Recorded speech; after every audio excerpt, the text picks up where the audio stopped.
So this week's training session is titled The Database Structure, the Definitions, Source Code, and Configuration Structure. The aim or the objective of this training is for us to be able to go through some of the technical details that relates to the system, how the system was created and configured, and the database structure and configuration. Okay, we are going to talk about a different topic every day this week. Today we are going to look at the server configuration, the configuration file, the system directory structure, and just have a general feel of the system. And then tomorrow we're going to have a walkthrough of the source code.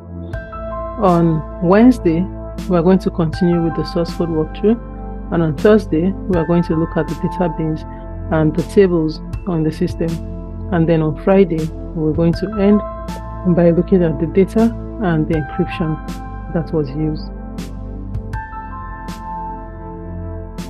For those within the countries, we started this whole handover process by asking the countries to create their servers within the country so that we could migrate from the cloud vendor for in-country ownership and further management in countries.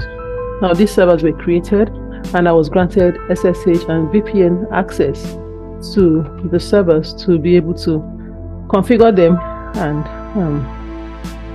implement the systems on them.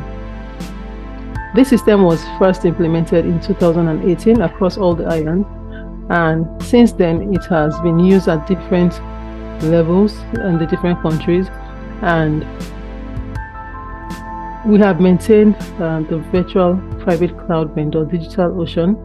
The payments and subscriptions have been maintained by the OECS Commission up until this year, 31st of May. Also, the domain name was also maintained by Namecheap, and countries were requested to create a subdomain of the government domain that was now used that was now bound to the IP address of the server as the new domain names for all of the accounts. So all the countries now have the system address as a subdomain of the government domain, and all of the system also migrated to the in-country server. We appointed, or the PSEs were asked to appoint focal points and IT leads for each of the countries. That was done, and that made communication easy between the IT part of the system, or the development part of the system, with the IT who were tasked to deal with the servers and the maintenance of the system. The system uses a version control system. We use GitHub as our choice for version control system. We use Git as the version control tool, and we have our CI/CD pipeline so that we push our code from the development to GitHub and pull to the server. We have two servers, the pilot and the production. We test all of the development on the pilot before we push to production, which is the live site that contains the real patient record. The account on GitHub is maintained as private repositories, and again, subscriptions for this account is also being maintained by the OECS Commission, and I think they'll continue with that up until the end of the year, when everything is fully handed over to the countries, and then a decision will be made if the source code should be public or should still remain private. I don't have control of those decisions. My job is just to create it and hand over the source code. So on GitHub, we have different repositories for the different countries. The source code is basically the same across countries, and we're going to walk through an overview of the directory structure, just as it is contained on the resource you have on your page. So in the event that you want to develop the system further or go through the source code of the system, the README file on the repository holds the set of instructions for your development server. How to clone the source code down to your system and be able to make changes or create anything and then push back to the repository for you to be able to pull to your servers. The configuration structure that we used environment files for more security, and the environment file must be set up as soon as you clone the system, both in the development environment or your test environment or your production environment. And we change the value of env to either local test or production, depending on where you are using it. So if you're using it on your system, there's a local environment. On the pilot site or on the trial site, it is a test environment, and on the production site, it is the production environment. I think I need to share my screen. Sorry, I thought I shared that already. So sorry. So we have the repository, and we have a README file. So once you get access to the repository, you can go through the README to see how to set up this or clone the source code to your local environment. Also, the final documentation that will be handed over will contain all of these setup instructions and instructions about how the servers were configured in country. When the system is cloned for the first time, you need to create a .env file, and according to the output 2 report that was sent, or the migration report that was sent to each of the countries, the directory where you should create a .env file was specified, and this is a template for the environment variables that you need to set, and these variables should have values that are equal to the value of your environment. If you have the name of your database to be something else, you have to name it according to what it is. This is just a sample, but these are the variables that the system will be looking for. This environment file works with a settings file that reads this file, and the values are extracted in the variable. This variable is now imported into other files that need them to be able to either authenticate or to be able to encrypt or decrypt or send out emails or anything that these variables are designed to do. The project consists of hundreds or even thousands of files. These files are grouped in different directories based on the module in which they are created. The case-based surveillance system has 3 systems. We have the patient management and reporting system, where all the records are entered and the system automatically analyzes and visualizes and reports this based on the reporting indicators that are defined. Then we have the virtual training workshop portal, which is where you log in to be able to join this session. And then we have the API that you can use to link or communicate with the system or request data from the different endpoints. The API training workshop, I think it's sometime in October or November, and in that workshop we're going to go through the API and the definition of the endpoints and how you can get data from eCBS from other systems, or how other systems can talk to the eCBS system and request information. We have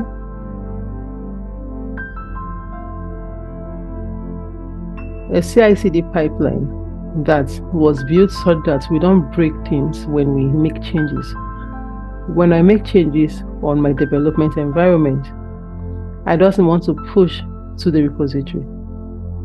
And when I feel that this has been pulled to the pilot site and is working as expected on pilot, then we want to pull to production. Now, pulling just takes a few seconds and does not have to stop system use or break system. based on the functionality that was added or subtracted. We are going to also do that training workshop at the last one in November for the pipeline and how to maintain the pipeline in the event that you relocate your system or you move out of the repository to somewhere else, how to reconfigure your system. We are going to take a look at the front end of the system and look at how the system is configured with dynamic variables before we come back to the back end here to look at the technical side on how this was configured, because the purpose of this is to actually look at the configuration for easier maintenance and management. This system runs on Apache 2 web server. It doesn't have to be. That's how the configuration that I did on all the systems within all the countries are. If you wish to change this in the future, you have the documentation to do whatever you wish later on. But what has been used so far and what has been used even on the cloud vendor was Apache 2 web server. Then for the database, we use MariaDB server. Programming language, we have a lot of languages here. PHP was the first choice of programming language back in 2015 when the first set of people in charge decided that Java wasn't the best because in countries on the island they don't have those level of skills and they needed a programming language that would have been easy at the time for maintenance or in-country contribution.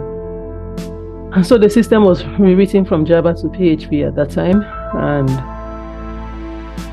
without frameworks, because again, trying to avoid the use of frameworks.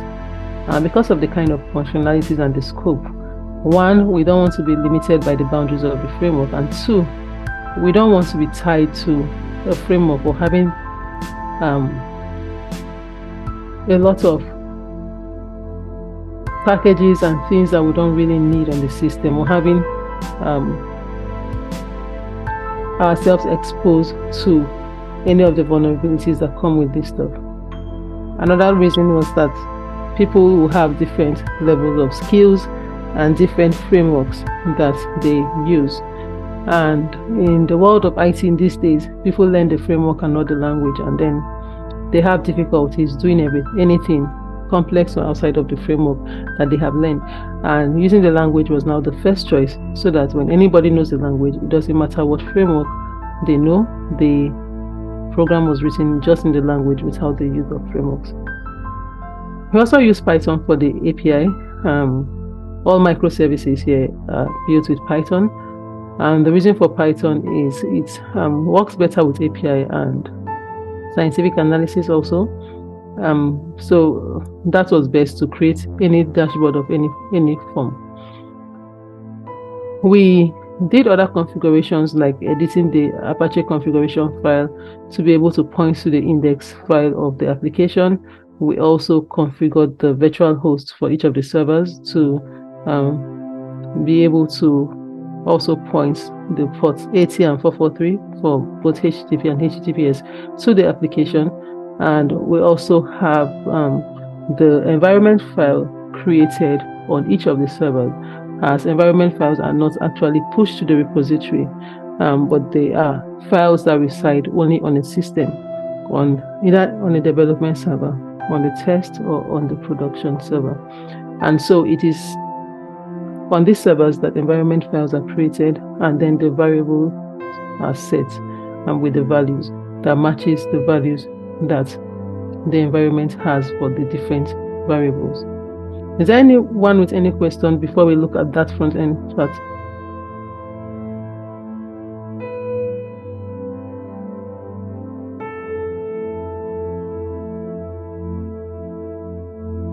Hello, you hear Hello. me? Yes. Yeah, I'm Javier Castillo from CBC. I do have a question, because I found it interesting that you have a CI/CD pipeline, but you have a repository for each country. So it means that each country can modify the platform, or is it just for you to push to each country the new updates of the platform?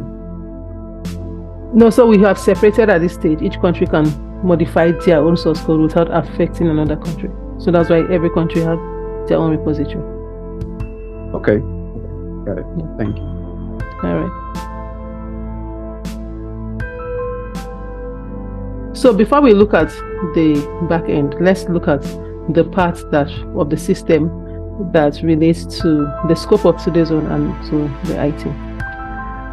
Now, for the case-based surveillance system, we have links on the system that leads us to the part of the system that we want to be linked to. We have the patient management and reporting system, and this system is created, well, at the time it was a monolith system. It wasn't a microservice where we have everything created as one, and then over time is now separated into different modules of the system.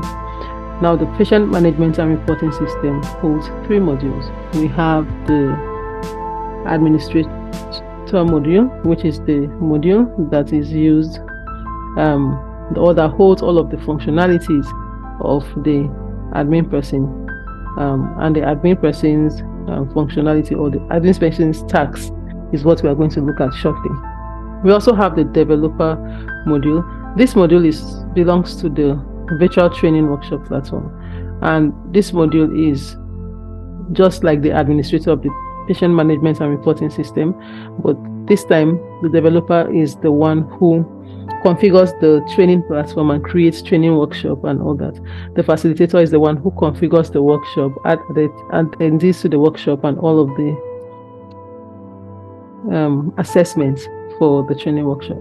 A guest is part of the training workshop, but maybe an observer, someone from an external organization, or someone who is just there to observe the training. The participant is, like all of you here, whoever is part of the training workshop is registered as a participant on the system. These different modules hold different functionalities. So we have the monitoring and reporting module, which is the module that holds all of the surveillance and reporting and visualization functionalities. This is the module for the surveillance officers.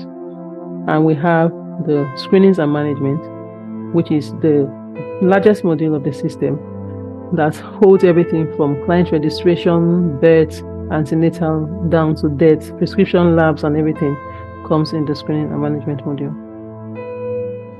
So we are going to look at the administration module, which is directly connected to system configuration and the IT, and then we're going to look at monitoring and reporting, which also looks at the data and how it is analyzed, and then we'll come back to the back end to look at the directory structure and how the code is organized or configured for these things to work the way they work.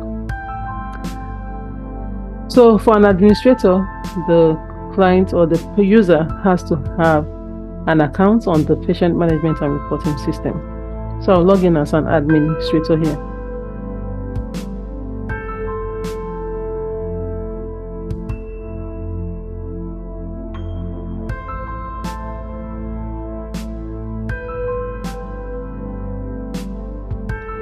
Now, for an admin person, and most of the time in most of the countries, the administrator is like the super user, and sometimes they give the admin role to the IT person, or they assume that the IT person should be the administrator. This is where the system configuration, that's the front end or usage configuration, not the server network. This is where it happens. And when we talk about the system configuration, we are talking about dynamic variables that can change from time to time. And when these things change, you don't want to have to get a consultant to come and add new testing sites or come and change addresses on the system, those kind of stuff. Or there are new ethnicities and there are new type of tests or type of screenings that have been introduced for HIV, or new type of gender identities that needs to be tracked. You don't want to redevelop the system or start looking to hire a consultant to come and get those things done. We want it to be dynamic, that these things can be added. And then on the users page where this information is needed, let's say an account is being created for a client that is being screened, and on the drop down menu you want to select the gender identity. Once it's added here, then all the drop down menus will have that new gender identity, and there's no need to hard code these things. You can just make them dynamic, add and remove, or add and subtract as needed. So for configuration, we have testing and management sites, where we come here to list all the sites that provide services for HIV, syphilis, or management and treatment of HIV and syphilis, and also all the sites that provide prevention services. When these sites are listed here, the drop-down menu that asks to select the testing site or something has this populated. So every time there's a new site or a new clinic opens up and the clinic reports for HIV also, you can just come here and update by adding a new site here, and the system has that site without having to hard code those things. Then in the event a site was in existence and the site is now no longer in existence or no longer offer those services, and you don't want those sites on the drop down menu, those sites can be deactivated from here. And let me just create a site.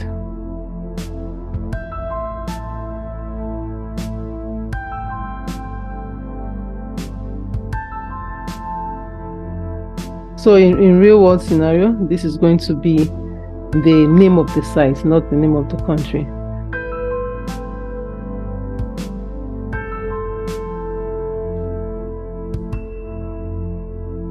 Okay, and so these sites are added here, and let's assume that one of the sites is no longer in use, and then you want to come here to deactivate the site so that it no longer populates in the drop down menu, that the users will see list of sites anymore. But you want to not delete this, you want to keep it in existence, so that in the event you want reports to be generated by the system for that site for the year where the site was still in existence, you still want to have those records available. Anybody with question yet?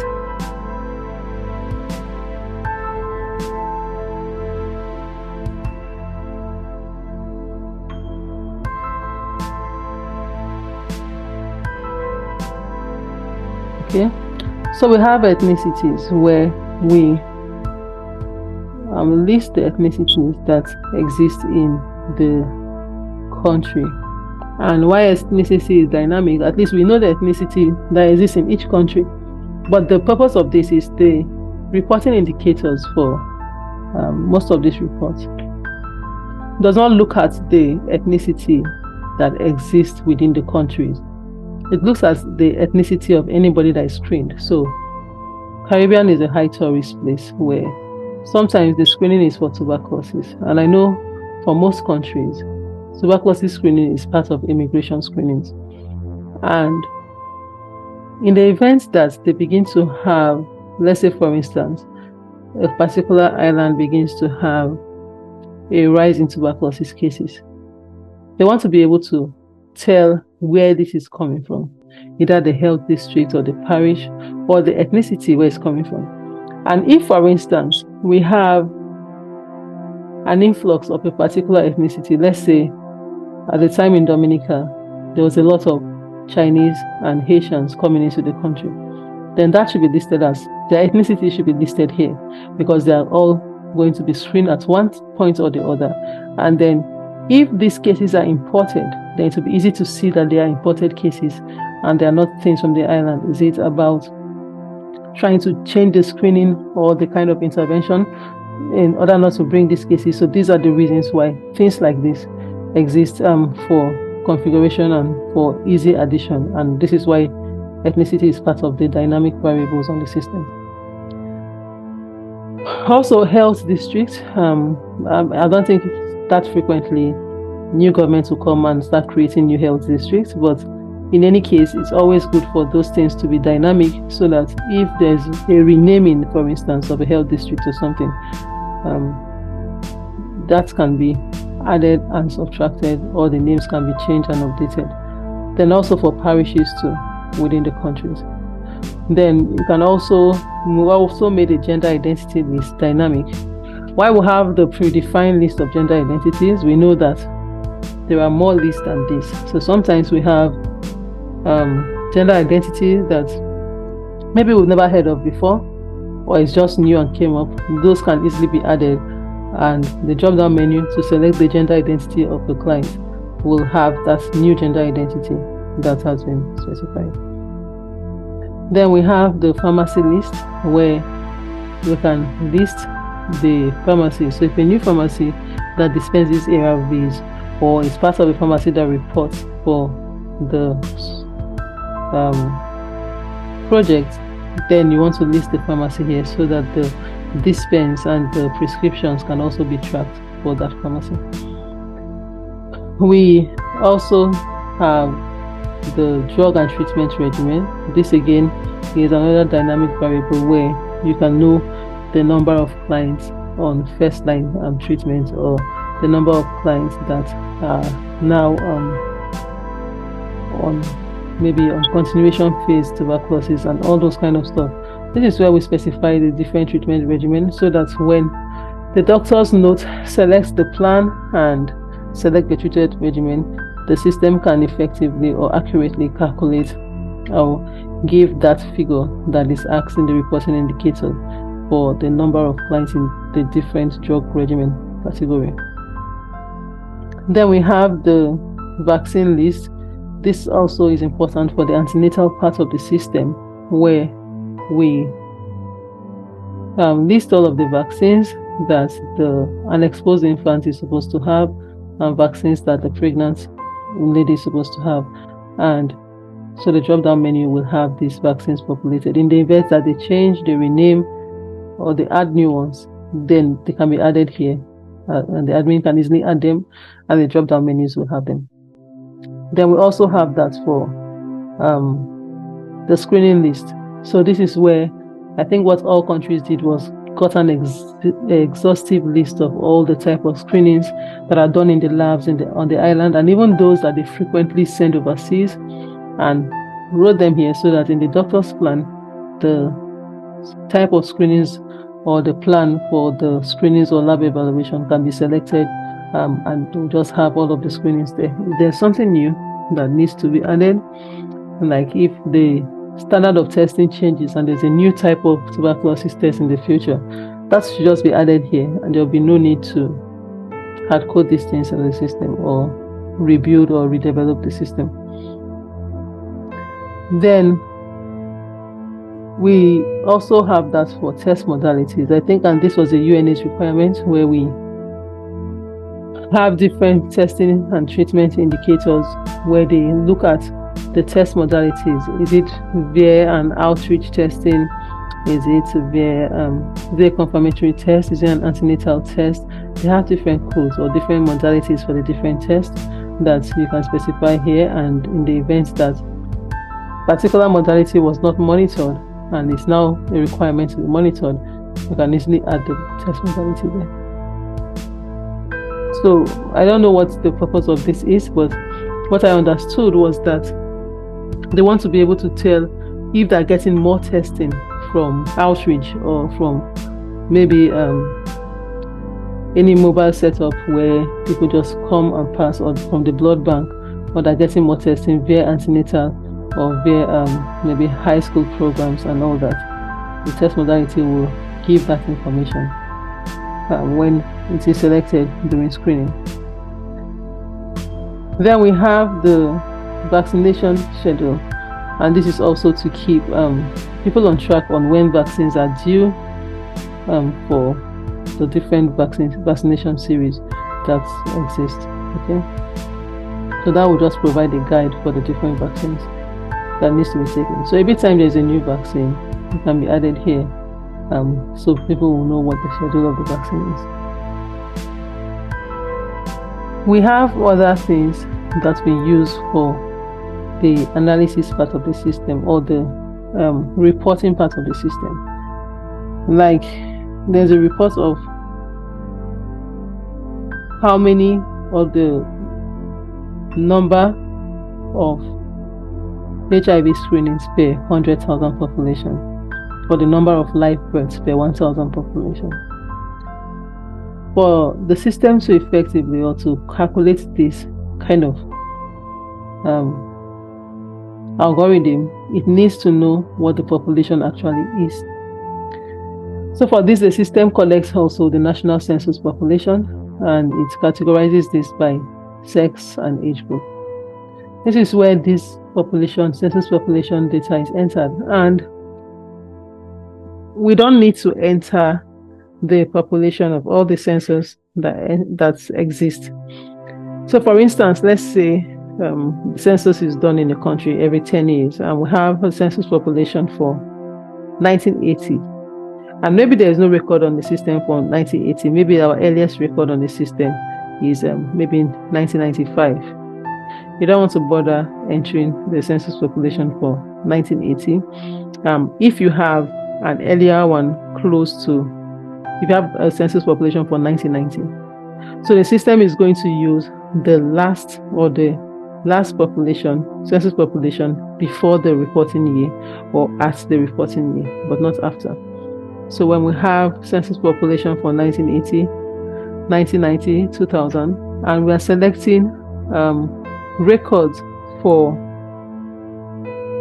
let's say, 2010 reporting year, it is not going to use the census population for 1980, or that is going to use the most recent one that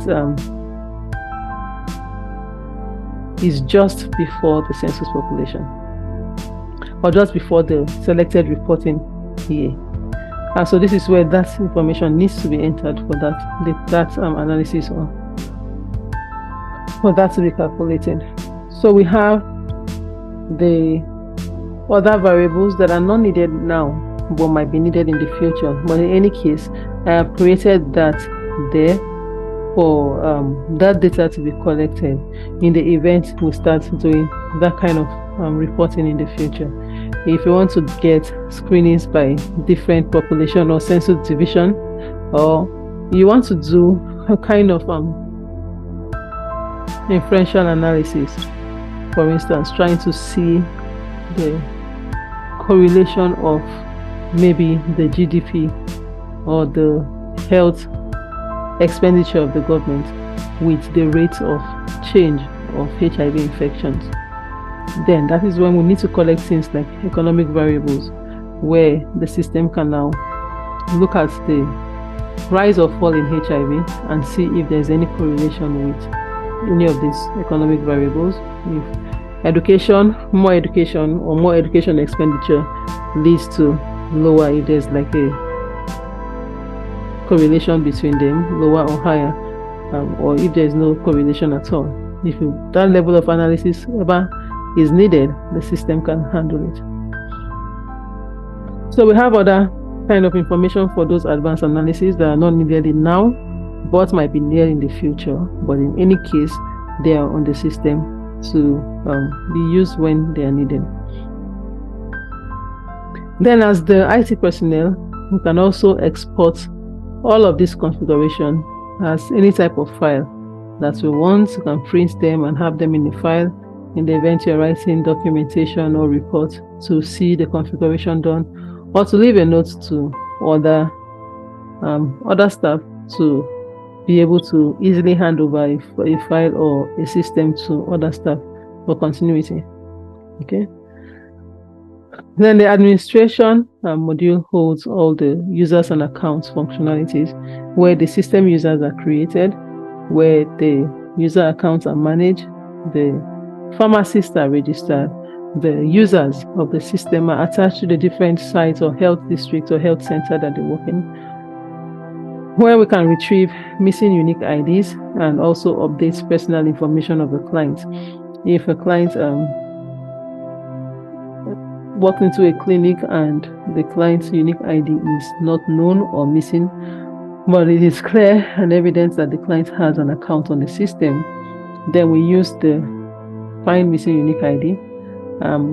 If the client has their name on the system, then it will be easy to search by first or last name, if not the testing code of the client, which means that we'll have to remember the algorithm that was used to generate testing codes and use that algorithm here to see all of the people who have their testing code like that, and then try to trace the unique ID of the client based on other things like the date of birth and the gender and other questions. So we also have the supervision functionalities, where when, let's say there's an outreach, but before I continue, anybody has question?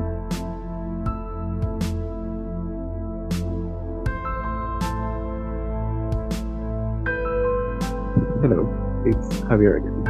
Okay. Sorry if you mentioned this already and I didn't hear it, but is there a way to add those variables you were talking about, like add them in bulk? Like, can I import a formatted document and then fill all of those all at once, or do we have to configure them one by one? Okay, so we'll have to configure them one by one. The only thing that can be added in bulk is records, client record, patient record. But this configuration has to be done one by one, not in bulk. We can't import the configurations there, and the reason is we want to be intentional because they are sensitive and they are used for automatic reporting. So once there's an error, it really affects the quality of the report. So we need intentional entry of or intentional configuration with specific, let's say, convention, because this is case sensitive. If I enter a testing site, for instance, and I say St. John, let's say this is St. John is the name of the site, or let's even assume, let's do this in and say we're configuring parishes, for instance, and I say this is St. John, and somebody comes tomorrow and decides to want to enter St. John, the reporting of these two will be different, even if we mean the same. So it's in order to avoid these errors that we want to try to make people intentional, and we want the IT or whoever is configuring to have a naming convention of everything, and we want these things documented. If you are naming in uppercase or in lowercase or in camel case, it has to be a convention that other developers or other IT staff will stick to. So anybody who picks up the file and wants to work on the system knows what convention they're sticking to. So there will be no duplicates, and there will be no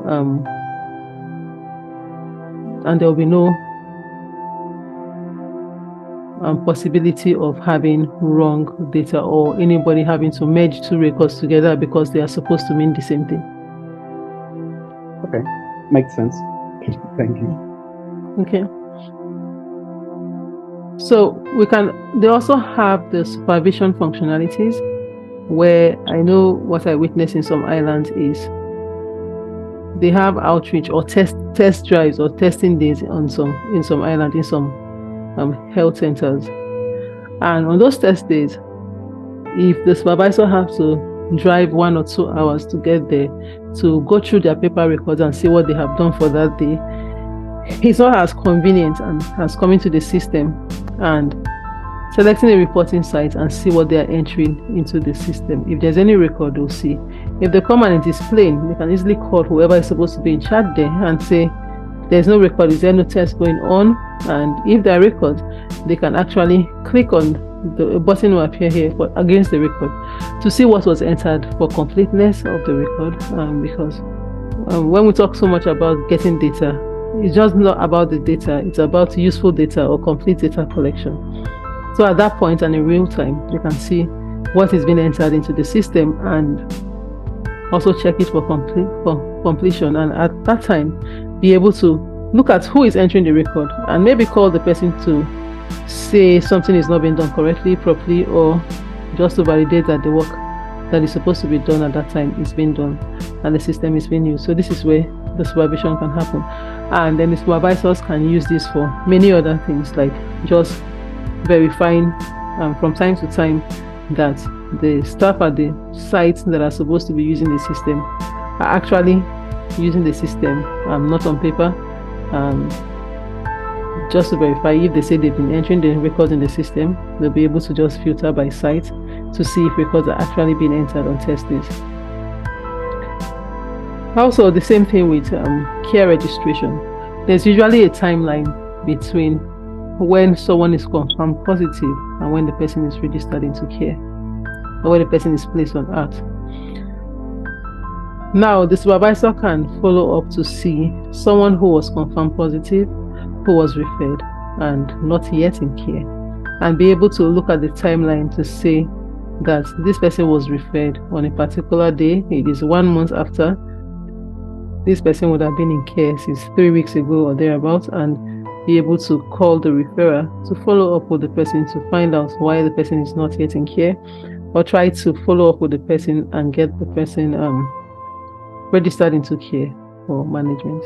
The same thing for tuberculosis and other STI and prevention services. So when we have people with high risks based on their risk factors, regardless of their positivity or their results, once they have high risks, if you have someone who comes screening and is a sex worker, or does not admit to be a sex worker, but admits to changing sexual partner every other day of the week, this is a high risk person that needs some prevention service and refers for prevention service, and the person never shows up for any kind of prevention plan. Maybe there'll be follow-up, depending on what the countries do, if PEP or PrEP has been implemented within the countries. Okay. Also, this helps to the supervisor to be able to look at all the HIV screening records if they need to export, print, and see that all the screenings have been done. You can get the raw data for each of the screenings for each person. But because the system de-identifies records both in transit and at rest, only unique IDs are used to identify clients. There's no way to identify clients by name, except when the clinical care coordinator or the doctor, whoever actually works with names, with the HIV client, logs in. Then on the interface, that name is decrypted for them to be able to see. But that still depends on if names are used within the country and if the client wants their name known and provides a name. If not, unique IDs are what is used. So they can also get all the tuberculosis screening, all of the syphilis screening, and all other screenings recorded, especially hepatitis B screenings also. Then this also helps to supervise and track the antenatal screenings. And this is where the supervisor can actually look at the gestation age at the first screening and look at the result. This is where compliance is also enforced, where someone is pregnant and comes for the first antenatal at 3 months, and the person is screened for HIV. One of the things is to do the serology the first time the person appears. If the person has done those screenings at 3 months pregnant, that means the person will need to screen again before delivery. And so this is where the supervisor can see that this pregnant person, gestation age was, let's say, 14 weeks when they screened.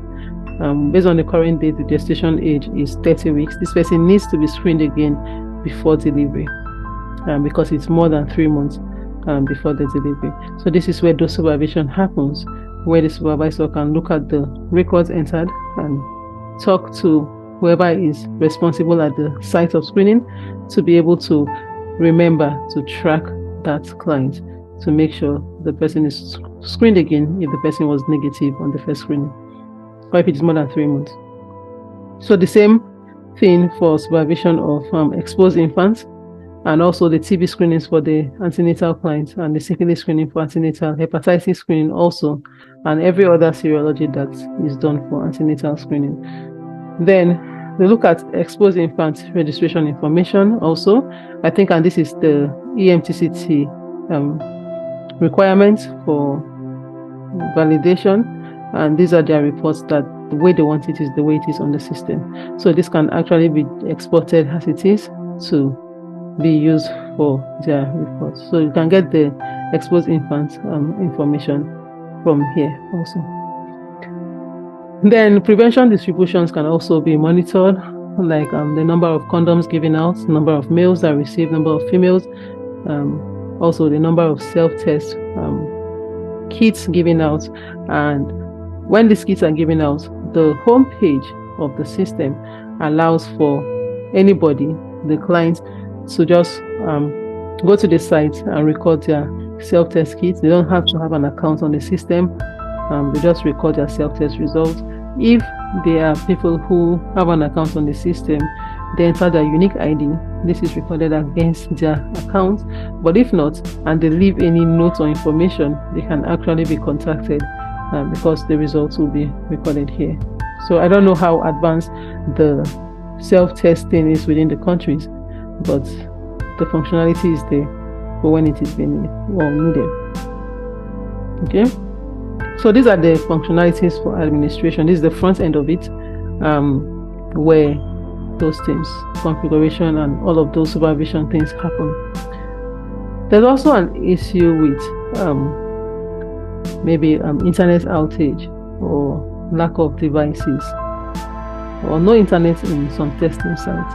And one of the ways to help with those problems was to have an offline template where these records can be entered even without internet access, in such a way that there is a template that can be downloaded off the system.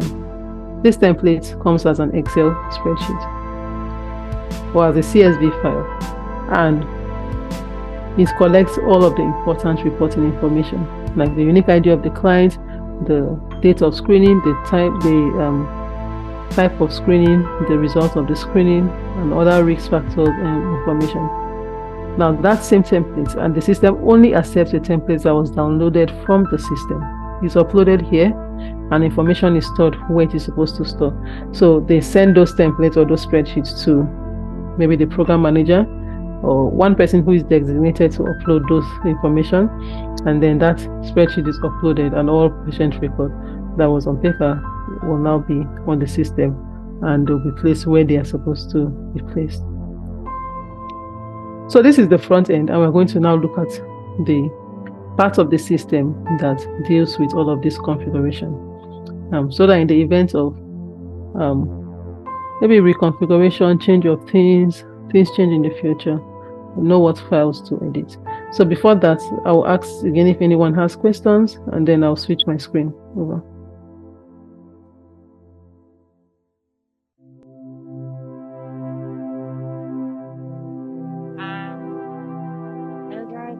Yes. Can you repeat the section you said where we can use the system offline if we're out in the field, and then to upload the files? Yes.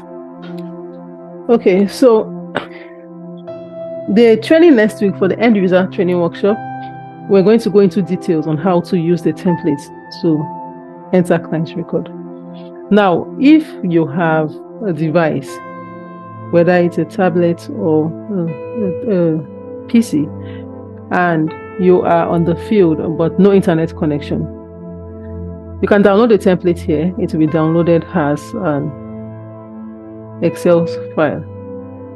It has fields on the different columns that you fill in the information, all the required reporting information that are needed, and you fill in the spreadsheet. Every row, number 1 relates to one client, number 2 another client, number 3 another client, and you fill in those information. You save your sheet as a CSV file and send it to the program manager or whoever the admin is, and they come back here to upload that file. And once it is uploaded, all the information, the account of the client is created if the client doesn't have an account, and all the information goes where it is supposed to go into on the system. So the whole demo of this is going to happen in next week's training for end users. Okay, thank you. All right.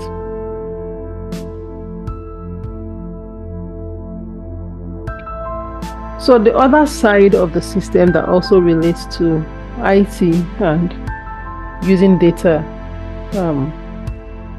is the monitoring and reporting rule of the patient management and reporting system. I'm going to log in as a surveillance officer.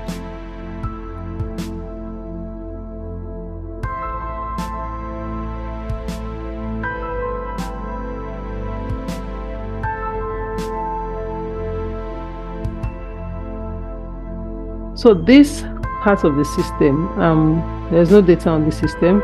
So I'm going to use a system that has record. Let's see.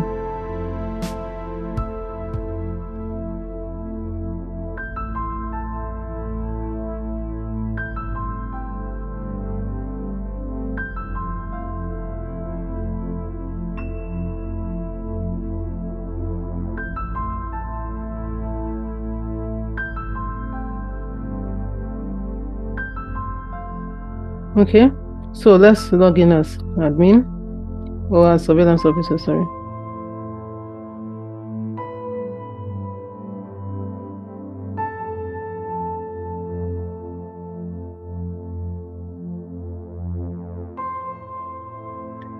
Now, the non-programmatic way of getting records is from the surveillance part of the system, and every user that is assigned the monitoring and reporting role has access to this part of the system.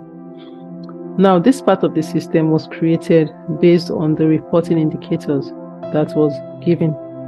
So every report that needs to go out is automatically generated here in real time, actually.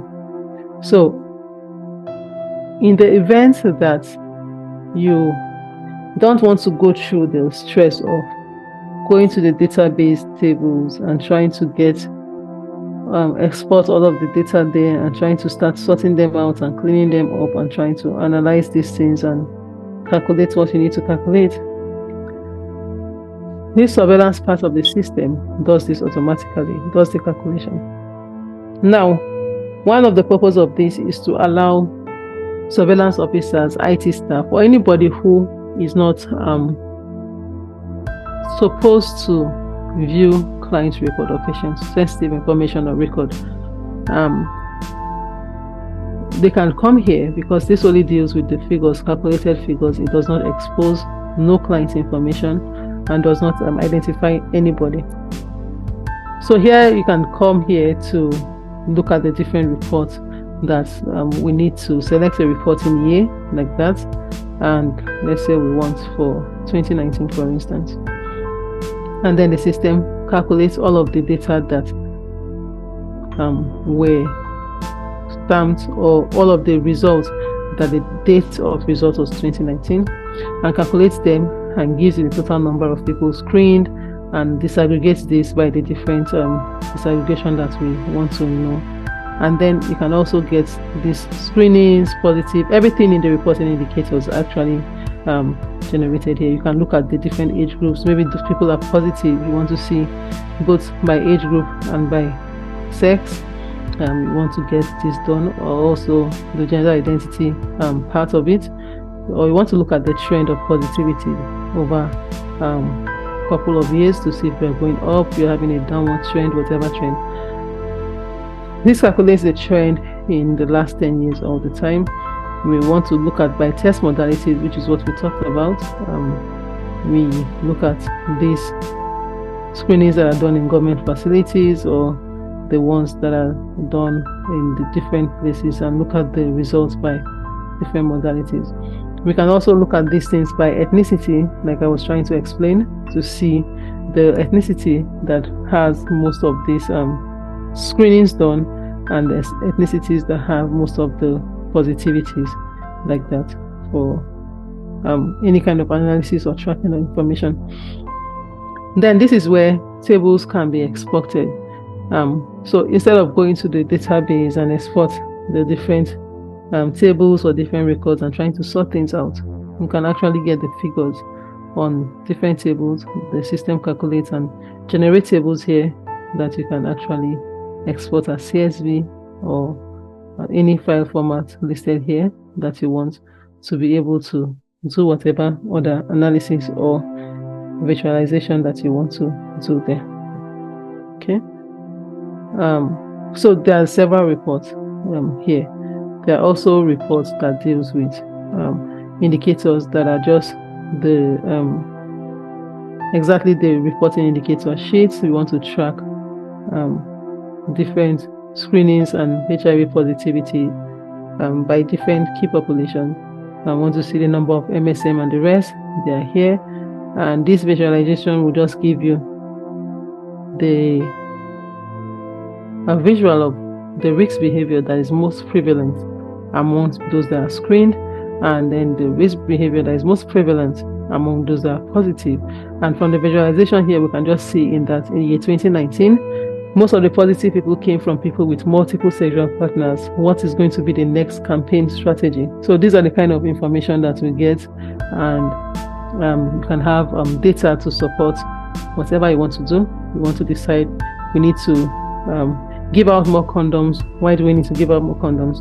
We have data that suggests that people with multiple sexual partners are the most positive that we get, things like that. So this part of the system, surveillance part, is where you can actually get this thing automatically analyzed without having to export records from the database tables and trying to sort them and clean them up. The figures are automatically inserted by the reporting indicators. And so on the day of the deadline for where the reports are needed, you can just log in the morning and just export or download and send the reports, and you have complete reports. But the completeness of this report depends on the completeness of data entry. If in a country with 30 sites, only 5 sites are entering their records, you are getting the records for 5 sites, not for the whole country. And so at that point, you will still need to go to other sites that either collect by paper or doesn't have complete records to start calculating manually what they have done. So it is still based on usage and based on how complete their records are. There is no magic the system can do to make people enter their records into it. Okay. So anybody with question?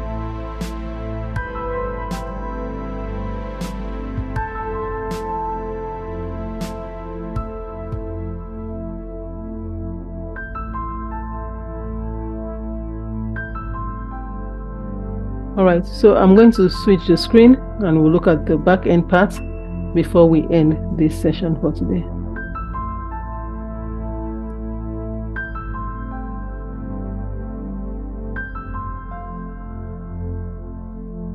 So on the development server, depending on your operating system, you will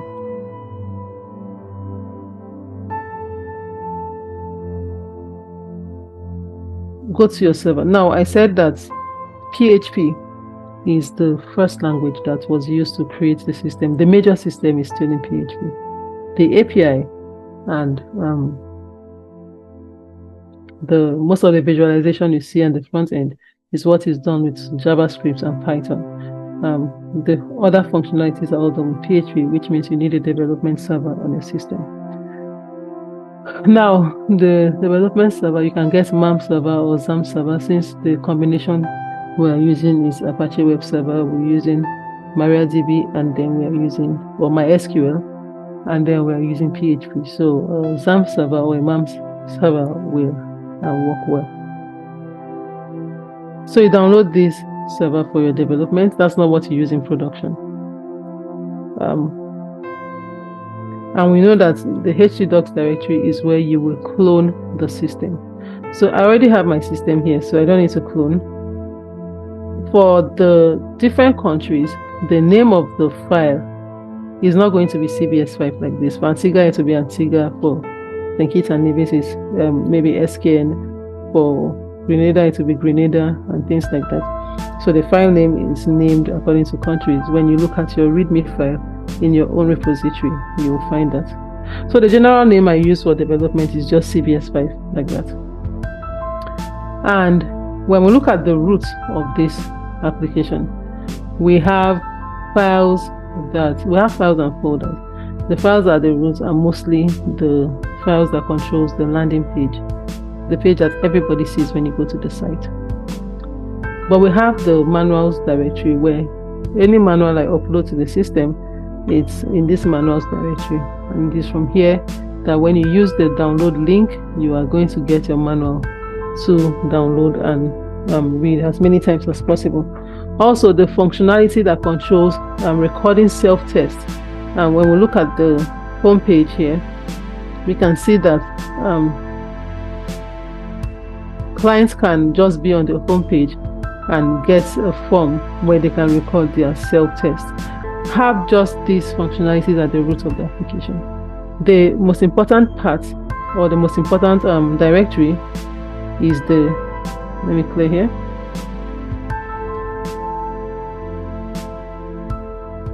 is the countries directory. This directory holds the pages, the environments file, and everything that we need. So when you look at your migration report, the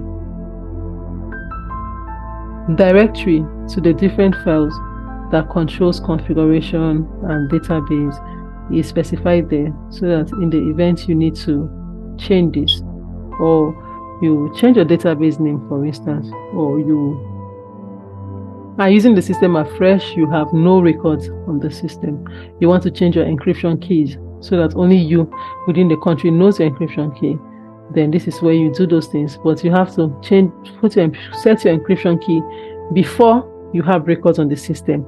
If you do that after there's record on the system, what will happen is that those records will be encrypted, but they can never be decrypted back to their original plaintext, because you change the encryption key and there is no way for the system to know how to change this thing back to the plain text, because the keys are now different. So look at that.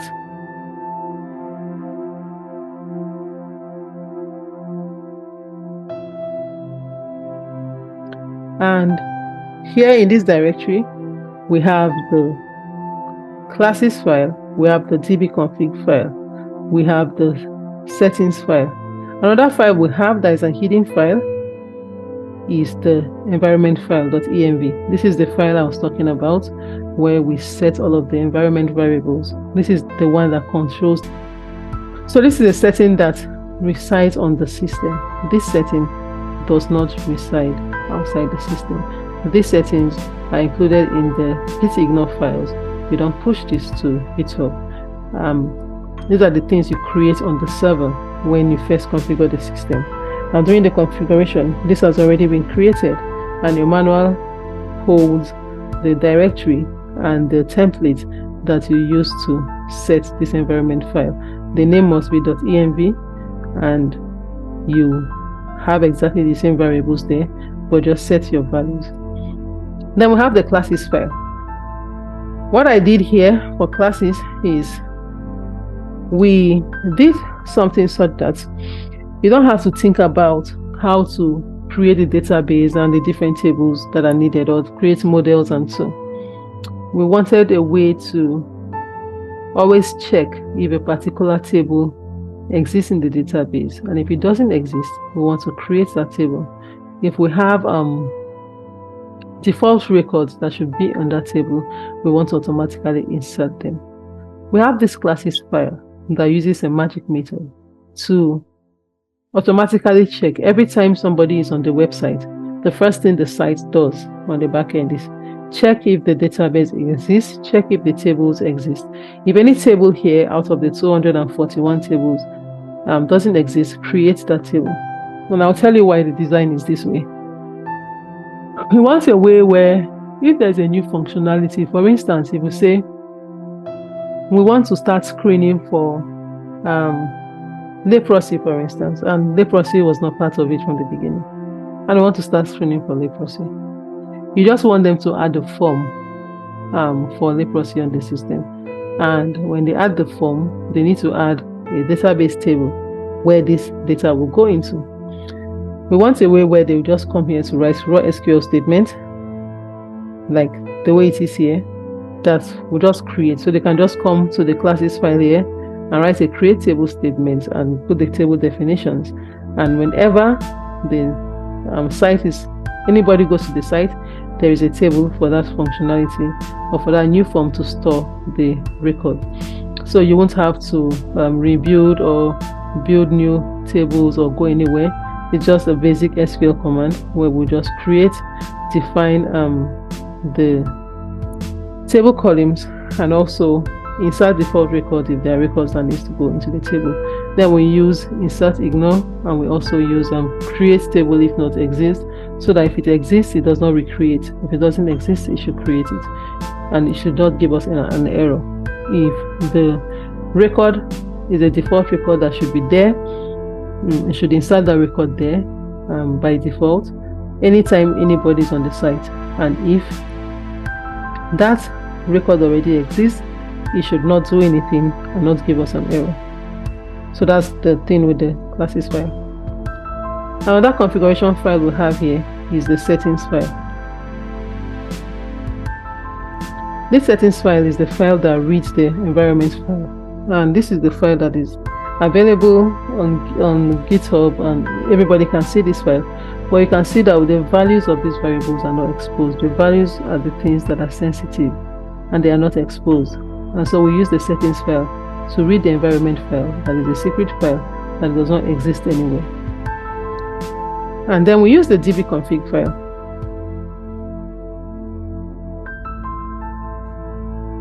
To now connect to the database. So this connection will always happen every time someone is on the site, and this connection has to happen before it even checks if the database have those tables and if it needs to create any table or insert any record into the table. This is the file that controls that. So in summary, the configuration files that we need to have is the .env file, the settings file, the dbconfig file, and the classes file. All of these are documented in the output 3 reports that you receive, and these are the files that all work together to get the system set up for use. All of them exist in the same directory in the countries/country directory where we are here. Is there any question?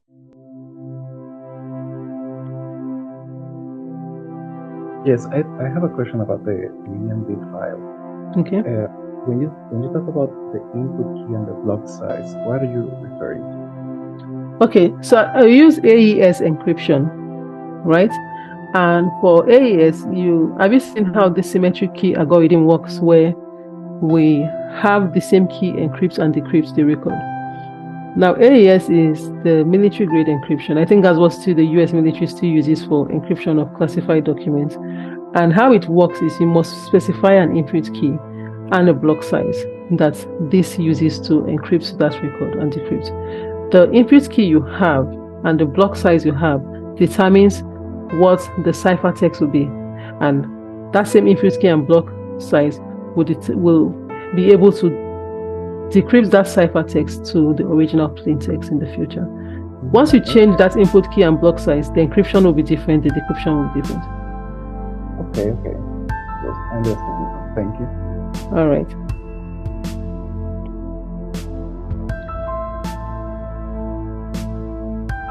So we have another important directory, the pages directory. This is the one that holds all of the modules, the administration module, which is what we see that controls all of that front-end configuration of these dynamic variables we have, the testing sites, the health districts. We have the developer one, which is like the administrator, but for the virtual training workshop platform. We have the facilitator module, which is the module that any training workshop facilitator uses to configure the training and add people to a particular training workshop. We have the guest module. We have the monitoring and reporting, which is what we saw that controls the surveillance. The participant, which is what controls the page that all of you use to log into this training workshop. And then the screenings and management, which is the module that controls all of the functionalities for client registration and treatment. So these are, in summary, all of the files and the directory structure of the system. It is in tomorrow's workshop that we go into the source code. We have to go through the source code in 2 days because it's a lot of source code for the different functionalities. So anybody with any question, now I think we've done or covered all of the agenda for today's training. All right, in the absence of questions, this is where today's workshop ends. I'll try to make a recording available before the end of tomorrow, so that if you ever need to review any of the stuff discussed, you will be able to rewatch them. All right.